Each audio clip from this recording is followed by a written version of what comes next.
आपका सपना क्या है? मेरा सपना ये है कि मैं कंप्यूटर और टेलरिंग सीखने आ रही हूँ यहाँ पर। टीचर्स मेरे को जैसा सिखा रहे मैं भी बच्चों को वैसे ही सिखाऊंगी। उन लोगों को भी बोलूँगी कि आप लोग भी वैसे ही सिखाएंगे दूसरे बच्चों को, अपने पैरों पे ठहरेंगे लोग भी।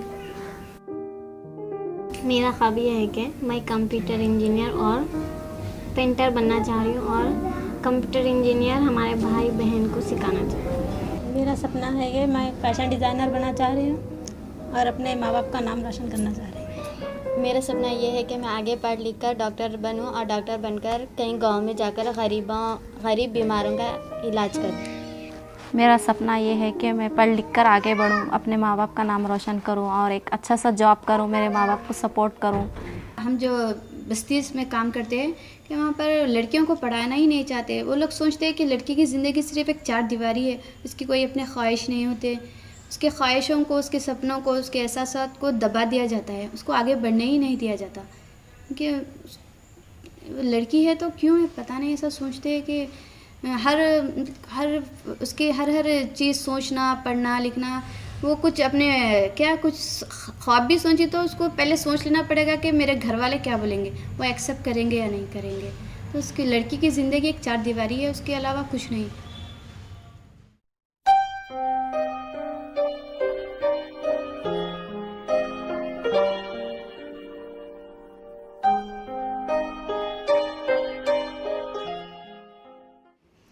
शाहीन देखिए लड़कियों को आगे बढ़ाने के लिए काम करता है, जैसे कि एजुकेशन है, हेल्थ है, वायलेंस है, डोमेस्टिक वायलेंस है और पॉलीगैमी केसेस है, हरासमेंट है। और जो आजकल जो मतलब घरों में रख के लड़कियों को एक तरीके से दबाते, मतलब बाहर निकलना नहीं है, पूरा जो भी मोबिलाइज़ करना है, ये पूरा शाहीन की तरफ से हम लोग काम कर रहे हैं, पूरे लड़कियों को आगे बढ़ने के लिए, उनके फ्यूचर के लिए, एक अपने पैर पे आगे बढ़ के अब किसी के मोहताज नहीं रहना। आप एक कुछ भी सीखे अपने बारे में, अपनी ज़िंदगी के बारे में, जितना हो सके आप अपने आप को जानने की कोशिश करना, उसके बारे में यहाँ पर हम लोग ट्रेनिंग देते हैं, उनको जितना हो सके हम लोग समझाते हैं, हेल्थ कैंप लगाते हैं, हर चीज़ से लड़कियाँ औरतों के लिए ही करते हैं यहाँ पर। जिस बस्तियों में हम लोगों ने जाकर काम किया है 20 स्लम्स में, हमने वहाँ पर कुछ स्लम्स ऐसे हैं जहाँ पर गरीबी है, लड़कियों को आगे बढ़ने के हक़ नहीं है और लड़कियों के ऊपर पैदा होने से लेकर मुसलसिल जुल्म होता हुआ दिखाई देता है। यहाँ पे बच्चियों को पैदा होने के बाद जैसे लड़कियाँ हैं वैसे लड़कों को बराबर रखा जाता है कि फ़र्क किया जाता है? थोड़ा करते, बच्चियों को थोड़ा गिरा के देखते। हर जगह मैं देखी तकरीबन जगहों पे ये मर्द बच्चे हैं तो बोलते कि कमाने वाला है ना, तो बच्चे को ज़रा ज़्यादा इज्जत देते। बच्ची उससे ज़्यादा भी कमाई ना तो उसको नहीं देते। क्यों बोले तो बच्ची ये करके दिए तो जाने वाली है, इसका क्या है। मर्द बच्चा बोले तो घर में रहने का है, आने वाले रहते उसका नहीं, वो देखते। कमाने वाला भी रहता है। अब ज़्यादा हमारे लोगों में ये बोलते कि मरे तो ऊद डालने को बेटा होना बोलते, तो कुछ भी नहीं देना, खाली वो ऊद डालने के से तो बेटा है बोल के उसकी इज्जत करते। ज़िंदगी में डाल रहे तो बच्ची कमा के उसका उतना नहीं देखते, ऊद डाल रहे सो देखते। ऐसा है। मेरे को तो लिखने पढ़ने नहीं आता ना, मैं पढ़ी लिखी हूँ, तो लिखाने लगाई थी कि मैं बच्चियों पे ऐसी कितना जुल्म होता वो बोल के ऐसा लिखाने लगाए थे। तो मैं बोली थी कि आसमान पे जितने भी तारे हैं उतने जुल्म हैं बच्चियों के ऊपर, इससे ज़्यादा और क्या हो सकते। आप शादी करना चाहोगे आगे चल के? शादी तो सबकी, हर लड़की की शादी तो ज़रूर होती, लेकिन कोई जल्दी कर लेते, कोई देर से कर लेते, लेकिन जब शादी की उम्र है जब भी शादी करना, ना कि जल्दी।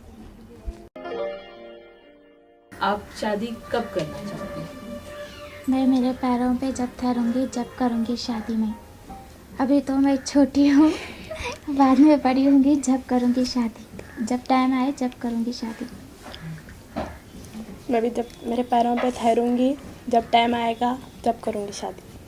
आप कैसे वाले इंसान से शादी करना चाहोगे? हम एक ऐसे लड़के से शादी करना चाहेंगे जो पढ़ा लिखा भी हो, समझदार भी हो और वो लड़कियों को समझे और आज़ादी दे। अगर हम आगे पढ़ना चाहें तो हमें आगे भी पढ़ने दें और उसका परिवार अच्छा हो, उसके माँ बाप अच्छे हो जो हमें समझ सकते हैं और हमें बेटी की तरह समझे और बेटी की तरह समझे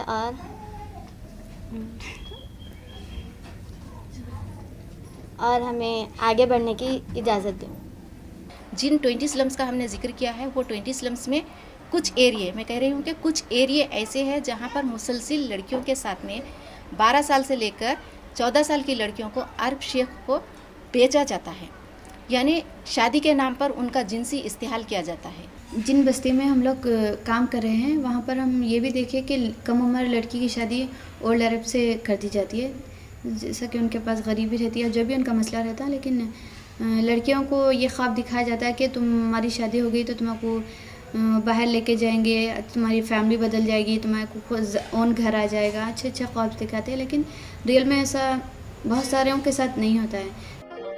ये जो बच्चियों की शादी शेखों के साथ हो रही है उसके बारे में आप कुछ बता सकते हैं? हाँ, बता तो सकती हूँ मैम।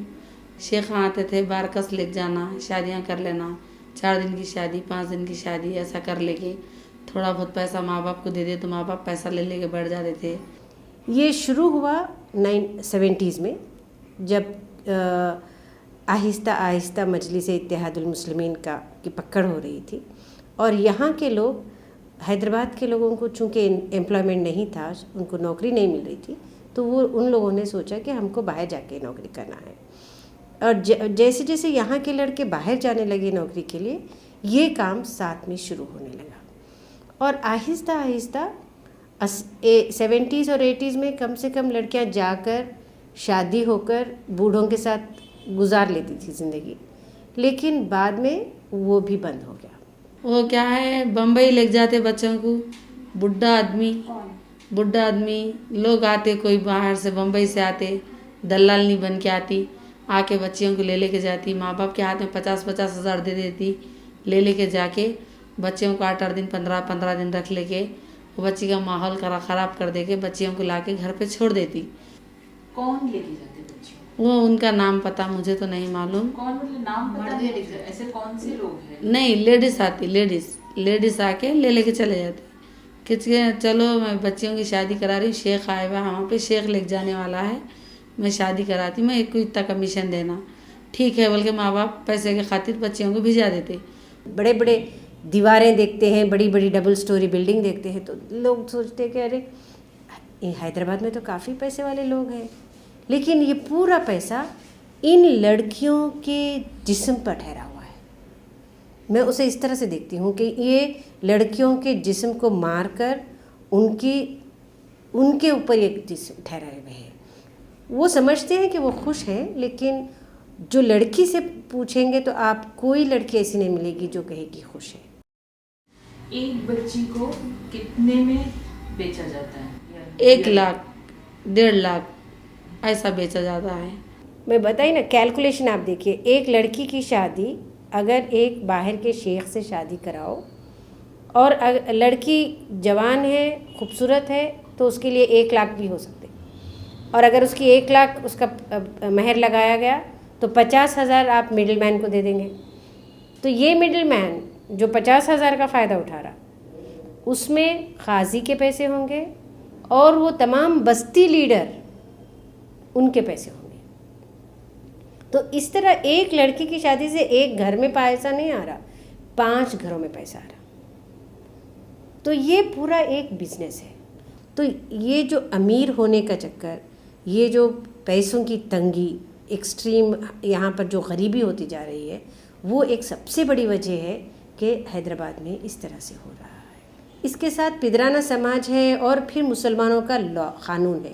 ये जो कुछ हो रहा है वो समझते हैं कि क़ानूनन तो सही है, अरे वो भी मुसलमान है, मैं भी मुसलमान हूँ, और मेरी लड़की अगर उसको दे रहे तो माशाल्लाह माशाल्लाह अच्छी शादी हो रही है, मैं कोई गलत काम थोड़ी कर।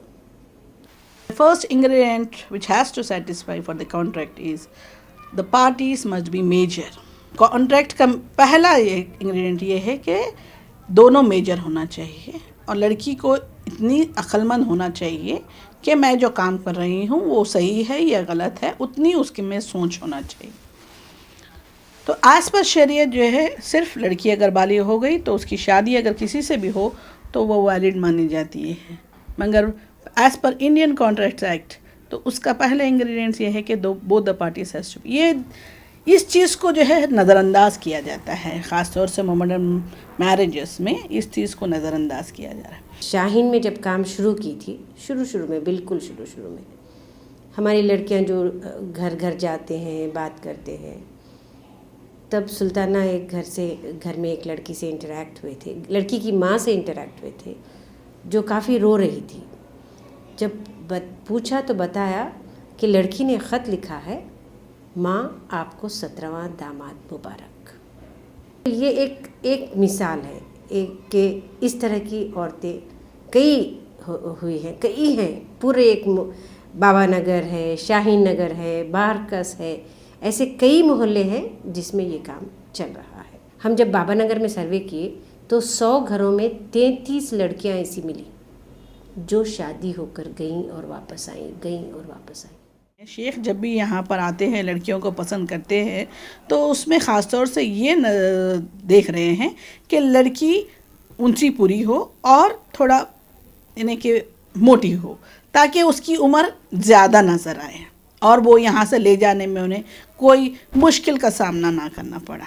ट्रैफिकिंग तो आज भी ये हो रही है, लेकिन ट्रैफिकिंग का तरीक़ा बिल्कुल अलग हो चुका है, जिसे लीगली वैलिड बनाने के लिए इस तरीके से किया जा रहा है। कैसे आदमी से शादी करना? मैं एक ऐसे आदमी से शादी करना चाहूँगी जो पढ़ा लिखा हो, एक उसकी जॉब अच्छी हो, उसके माँ बाप अच्छे हो, घरदार अच्छा हो, वो हमको समझे, हम उनको समझे और हर तरीक़े से सपोर्ट करे हमको, पढ़ाई में, लिखाई में और हर चीज़ में, और हमारे सपने पूरे करने में हमारी मदद करे, हमारे माँ बाप को अपने माँ बाप जैसा समझे और जो है सो हर बात में हमें समझे और हम भी उनको समझे। ऐसे एक आदमी से मैं शादी करना चाह रही हूँ। मेरा नाम तो नीलोफर फरहत है। ये ओमान के बारे में तो मैं जाके ऐसे हूँ, मेरे पे गुजरा सो है कि वक्त कैसा था मेरे हालात ऐसे थे कि मैं ज़ाहिर भी करे तो भुला नहीं सकती। मेरे माँ बाप के ऐसे हालात थे जो मैं बाहर चले गई, वो ऐसे लोग थे जो मेरे को बहकाया, बाहर अच्छा रहता, अच्छे लोग रहते, वो मेरे दिमाग में बैठ गया था। इसी खातिर मैं राज़ी हो गई, मेरी शादी हो गई। फिर बाद में मैं बाहर चली गई। वहाँ जाने के बाद ऐसा हाल हुआ, मैं अच्छी खासी थी, काम करती थी, सब करती थी, बात तो कुछ नहीं आती थी, मगर वो लोग मुझे और तरीक़े से देखते थे। अपना बनाते तो नहीं थे वो लोग, घर के काम वो लगाते थे मेरे से, मेहमान आते तो मेरे से सब काम कराते थे, वो लोग मेरी मदद कुछ नहीं करते थे। तो बाद में मुझे एक एहसास हुआ, इसके पास रहने का क्या फ़ायदा, जो मेरी इज़्ज़त ही नहीं है उसके पास, मैं क्यों उसकी इज़्ज़त करूं। और क्या क्या हो कि बच्चियों की ज़िंदगी अच्छी रहे, ऐसा आपको लगता है? आप एक माँ के नज़र से अगर बोलेंगे तो क्या करने से बच्चियों की ज़िंदगी और अच्छी हो जाए? क्या करने से रहेंगे बोले तो माहौल अच्छा रहना, बच्चों को पढ़ाई लिखाई, आगे हर चीज़ में मालूमात होना, उससे बच्चियाँ आगे चल के ज़िंदगी उनका उन्होंने भी पैर पे ठहर के अच्छी कर सकते।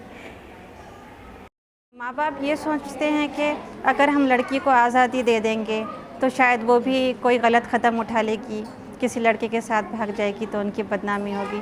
ये सोचकर ना तो उनको तालीम देते हैं और उनको घरों में क़ैद रखते हैं, जिसकी वजह से भी लड़कियों को बाहर की दुनिया की कोई जानकारी नहीं होती। इसकी वजह से भी लड़कियां धोखा खा रही हैं और उन्हें नुकसान पहुंच रहा है। तो मैं चाहती हूं कि माँ बाप उनको घरों में क़ैद न रखें, उन्हें भी दुनिया के बाहर क्या हो रहा है उसकी जानकारी होनी चाहिए। अब हम इसको किस तरह से रोक सकते हैं, इसके बारे में काफ़ी मुश्किल है, क्योंकि मैं बताई ना, सबका इन्वॉल्वमेंट है, हर आदमी का नुकसान होगा। अगर लड़की अवेयर हो जाएगी, माँ बाप का नुकसान होगा, वो बीच के मिडलमैन का नुकसान होगा और वो फिर जो बीच बस्ती के लीडर हैं उनका भी नुकसान होगा। इसीलिए हम पहले ये सोचे कि जहाँ तक हो सके हम लड़कियों को अवेयर करेंगे कि वो सोच ले कि हमारी शादी इस तरह से नहीं करना चाहिए। जहाँ कहीं ये होता है तो सबसे पहले हमारी रियासत आंध्र प्रदेश की गवर्नमेंट को चाहिए कि ऐसे होने वाले अत्याचार के ख़िलाफ़ वो सबसे पहले जूझकर और दियानतदारी ईमानदारी से काम करे। क्योंकि इसके अंदर पुलिस, काजीज, ब्रोकर ये सभी इन्वॉल्व हो जाते हैं, तो इसमें से लड़की को कहाँ जाने का कोई मौका नहीं मिलता है। जब तक हम अपना कानून न बदलें, जब तक हम ये न सोच लें कि लड़कियों की छोटी उम्र में 18 साल से पहले शादी नहीं होनी चाहिए, जब तक ये जुमला कानूनन न आए, ये मुश्किल है काम होना। तो दो तरफ से हमको काम करना है। एक तरफ तो हम लड़कियों को उनको उजागर करेंगे कि ये गलत हो रहा है, दूसरी तरफ हम एडवोकेसी करेंगे, गवर्नमेंट से बात करेंगे। मैं जब IPS ऑफिसर के पास गई, ये पूरे एड्रेसेस लेके, कम से कम एक 10-15 घरों के एड्रेसेस जहाँ पर ये होता है, तो उसने बताया देखिए मैडम, ये सब तो ठीक है, आप करना चाह रहे हैं, अच्छा काम है, बहुत अच्छा काम है, लेकिन आप एक कम से कम 1-2 मुसलमान वकील लेके आओ जो ये कहे कि ये कानूनन गलत है। अगर 5 वकील ला लिया, 5 वकील आपको ये स्टेटमेंट दे दिए कि ये कानूनन गलत है, तो आपका कानून ज़रूर बदल जाएगा। तो वो 5 वकीलों की मुझे अभी तलाश है। आप चाह रहे थे कि मर्द आदमी कोई बात करे, लेकिन वकील तो नहीं बोलेंगे। हमने कोशिश की है, कोई मुसलमान मर्द वकील। आदमियों के साथ भी अगर हम इस किस्म के मुद्दों पर बात करें, हाँ, जब तक हम बात नहीं करें, इसके ख़िलाफ़ आवाज़ नहीं उठाएंगे, तब तक हमारे अंदर कोई बदलाव नहीं आएगा। तो हमको ज़्यादातर के आदमियों के साथ भी मिलकर अगर हम ये बात पर, इस टॉपिक पर बातचीत करेंगे, तो बदलाव आहिस्ता आहिस्ता ही सही, लेकिन ज़रूर आएगा। बंधनों को तोड़ेंगे, आगे बढ़ते जाएंगे, आगे बढ़ते जाएंगे, आगे बढ़ते जाएंगे।